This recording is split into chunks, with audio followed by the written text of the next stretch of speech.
दोस्तों, आप सभी कैसे हैं? आई होप कि आप सभी अच्छे होंगे। तो चलिए दोस्तों, आज हम नया एक्सरसाइज लेके आए हैं दोस्तों, एक्सरसाइज 3C। ठीक है, तो चलिए दोस्तों हम वीडियो को स्टार्ट करते हैं।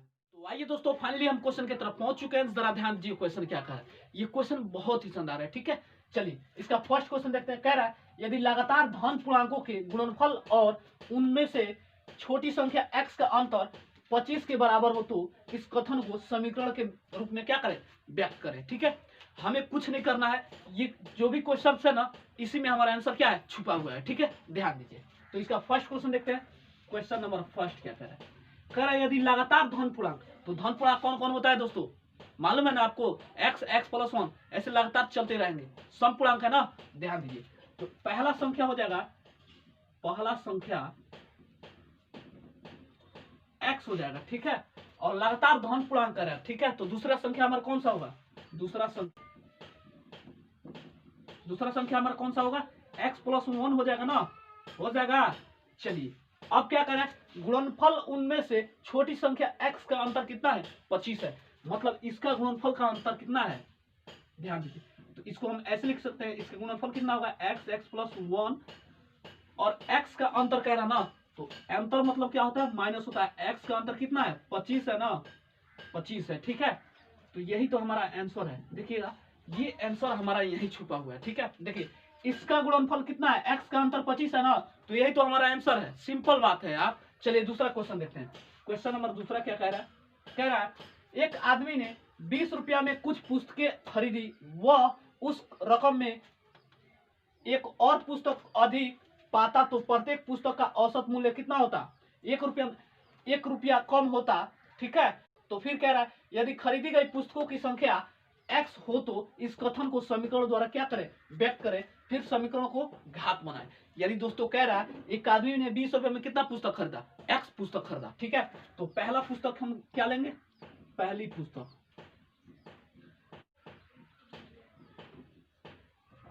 पहली पुस्तक का मूल्य कितना है? वो x रुपया खरीदा ना, यानी 20 रुपए में x पुस्तक खरीदी। ठीक है, तो 20 बटा x हो जाएगा।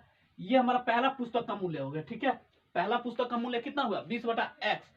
फिर कह रहा है वह अधिक पाता। ठीक है, तो देखिए क्या कह रहा है, वह उस रकम में एक और पुस्तक अधिक पाता। यानी अधिक का मतलब क्या होता है? प्लस होता है। ठीक है, यानी इसी पुस्तक में से एक और अधिक पाता। ठीक है, तो x प्लस 1 हो जाएगा दूसरा। ठीक है, तो फिर कह रहा है, देखिए ध्यान दीजिए, तो प्रत्येक पुस्तक का औसत मूल्य 1 रुपया कम होता, यानी 1 रुपया कम कम कह रहा है ना, तो देखिएगा ये हमारा हो गया आपका 20 बटा x। ठीक है, और 1 रुपया कम होता, तो 1 रुपया कम होता तो कितना कितना रुपया में खरीदा है? 20 रुपया में ना, 20 रुपया में खरीदा है ना, तो देखिएगा आ गया हमारा 20।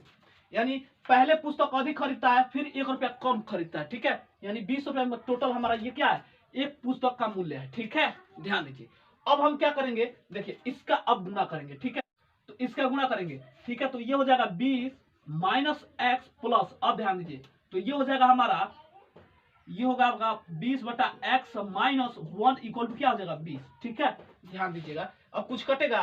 कटेगा, 20 से 20 कैंसिल होगा। ठीक है, अब ध्यान दीजिए, अब इसका हर एक लेके हम क्या करेंगे? बाई क्रॉस मल्टीप्लिकेशन कर देंगे। ठीक है, अब ध्यान दीजिए, मल्टीप्लिकेशन कीजिए, तो ये हो जाएगा माइनस एक्स स्क्वायर। ठीक है, प्लस ये हो जाएगा 20 माइनस ये कितना हो जाएगा? x होगा ना, x। ठीक है, बटे में क्या होगा हमारा?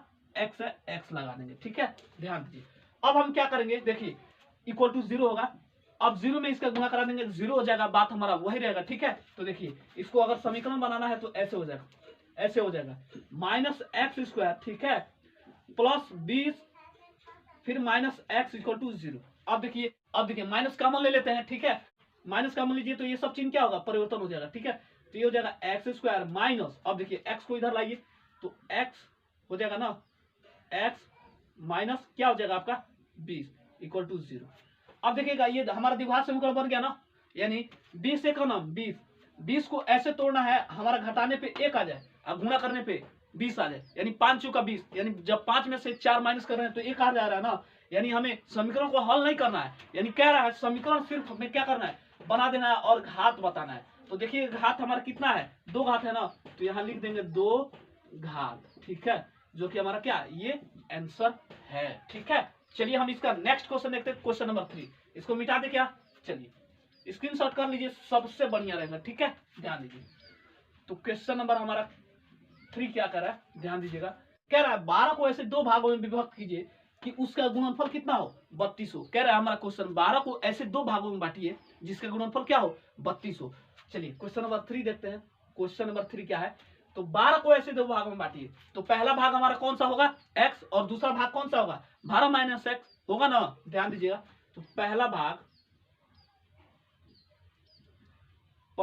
कौन सा होगा, x, और दूसरा भाग कौन सा होगा, दूसरा भाग 12 माइनस एक्स हो जाएगा, ठीक है। अब इसका गुणनफल कितना हो, 32 हो, ठीक है। तो इसका गुणनफल कितना है हमारा, 32 ना, तो इसका गुणनफल कीजिए।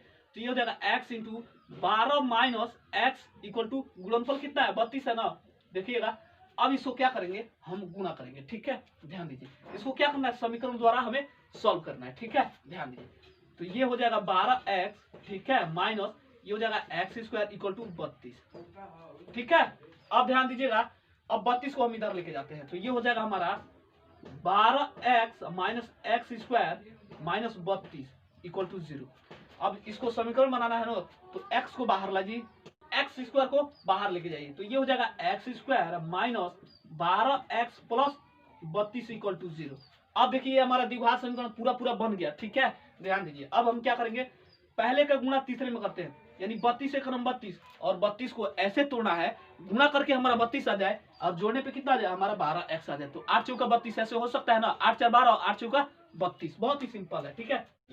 देखिएगा ये हो गया आपका एक्स स्क्वायर माइनस 8 चौका 32, यानी 8 चौका 32, 8 4 12, ठीक है। तो 8x minus 4x plus 32 equal to 0। अब देखिए इन दोनों को पेयर बनाते हैं, ठीक है।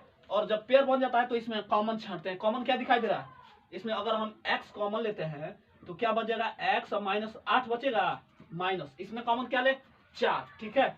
तो x माइनस क्या हो जाएगा, 8 चौका 32 8, ठीक है, इक्वल टू 0। तो देखिएगा दोनों कोष्टक में जब सेम टू सेम नंबर मिला होता है तो हम एक को ले लेते हैं, एक को उतार लेते हैं ना। ध्यान दीजिएगा। तो ये हो जाएगा आपका x माइनस 8, और दूसरे में क्या होगा, x माइनस 4 इक्वल टू 0। तो इसका आप गुणनखंड करें, तो x माइनस 8 इक्वल टू 0, तो ये हो जाएगा x equal to 8, x minus 4 equal to 0, तो ये हो जाएगा x इक्वल टू प्लस 4, जो कि हमारा क्या है, ये आंसर है। तो चलिए दोस्तों, आज के लिए बस इतना ही रहने दीजिए। मैं फिर पुनः अगले वीडियो मिलता हूं, तब तक के लिए जय हिंद।